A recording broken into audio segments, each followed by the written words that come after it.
La bulle de fraîcheur avec toutes ces infos santé, sport et puis aussi société, tout ce qui vous apporte du bien-être. Aujourd'hui, le mercredi, on parle santé avec le docteur Suzy Zozio. Bonjour. Bonjour. Et puis, nous allons parler des bienfaits de la banane verte, dite chez nous poyo. Absolument, c'est bien ça.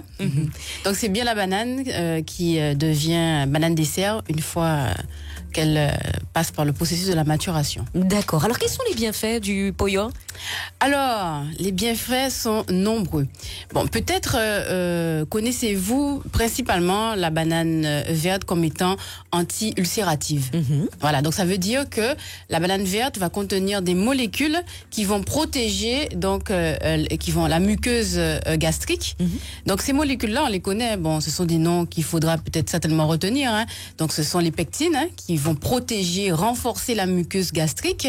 Il y a également des phosphatidylcholine et des molécules protectrices que vous entendrez parler certainement, qu'on appelle les flavonoïdes. Les flavonoïdes. Donc c'est pour cela que on entend souvent, lorsque vous avez mal à l'estomac, vous avez des ulcères, eh bien, mangez la banane verte. Banane verte? Ah bon, d'accord. Lorsqu'on a un ulcère.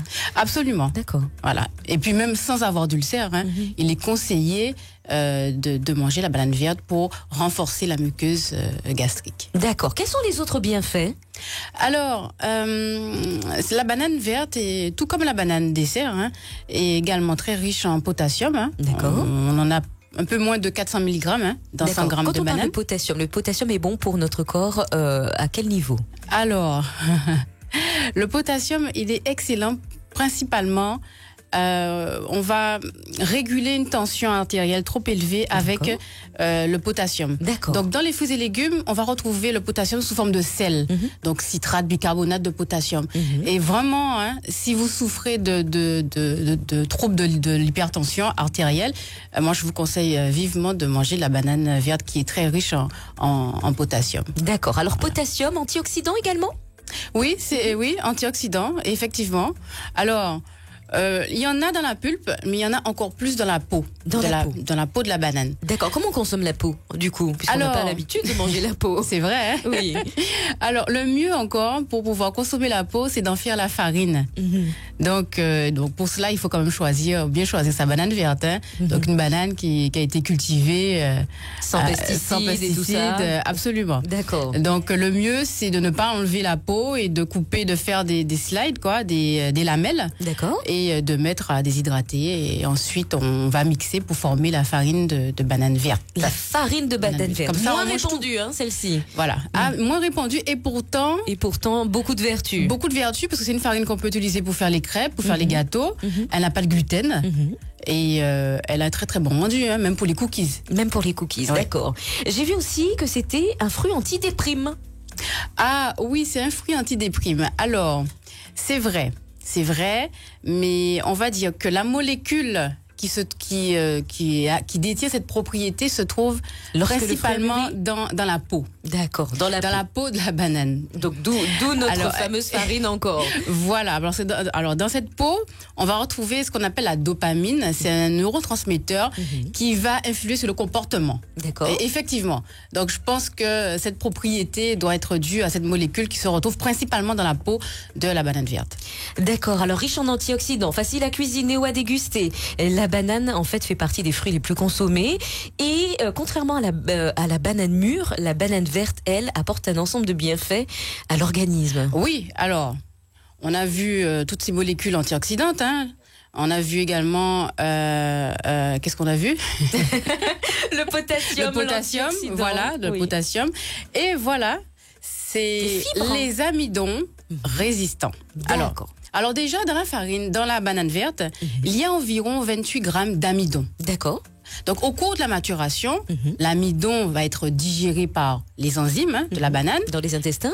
Alors, la maturation de la banane, on n'a pas encore mangé la banane.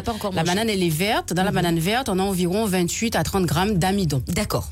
Ensuite, lorsque la banane va mûrir, donc au cours du mûrissement, eh bien, l'amidon va être digéré par les enzymes contenues même dans la banane et va progressivement former les sucres. Donc, dans une banane verte, on a principalement de l'amidon et très peu de sucre. Mais au cours du mûrissement, ça va s'inverser. Donc, on aura davantage de sucre et beaucoup moins d'amidon.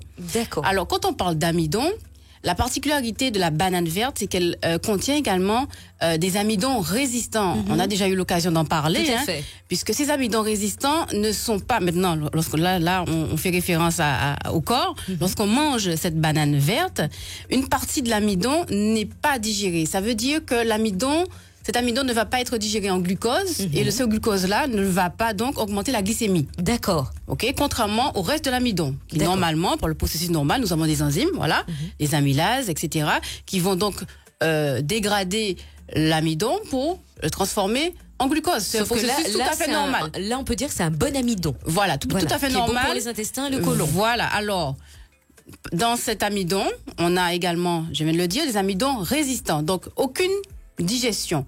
Cet amidon va arriver directement au niveau du côlon et il va donc nourrir nos milliards de bactéries qui colonisent notre côlon. Qui colonisent notre côlon. C'est vraiment extraordinaire. Je pense que c'est une propriété extraordinaire que nous avons parce que nous avons la possibilité de manger des bananes vertes presque tous les jours. Manger local. Presque tous les jours. Et c'est vrai que on y reviendra. En fait, on a tout ce qu'il faut en Guadeloupe pour être en bonne santé. Absolument, absolument. On aura l'occasion de parler du microbiote intestinal puisque ce sont des recherches qui continuent et qui ont montré l'intérêt de maintenir sa flore intestinale pour sa santé. Donc mangez des bananes vertes, mangez poyo et faites de la farine de la peau de la banane verte. Absolument. Est-ce qu'on a une petite recette?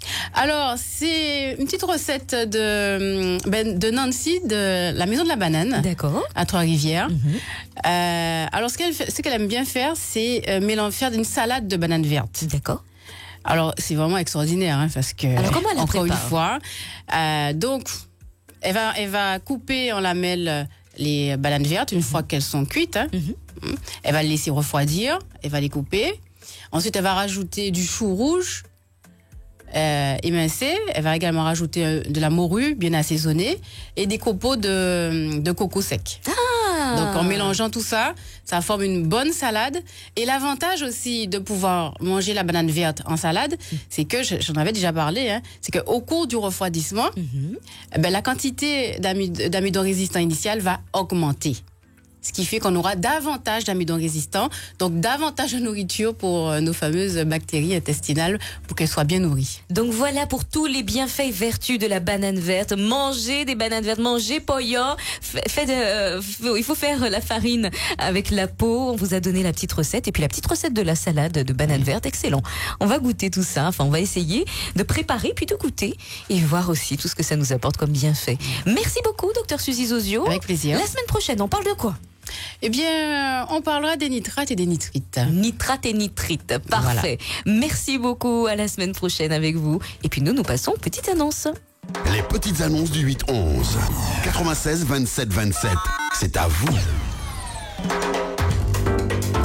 Et nous allons commencer pour les petites annonces par ce particulier qui souhaite acheter des anciens disques vinyles de musique de Guadeloupe, d'Haïti et de toute la Caraïbe, et aussi de la musique jazz, latine et africaine. Alors il rachète tout au meilleur prix, 33 tours, 45 tours, petite ou grande quantité. Il se déplace sur toute la Guadeloupe. Son numéro est le 06 61 48 39 94, 06 61 48 39 94.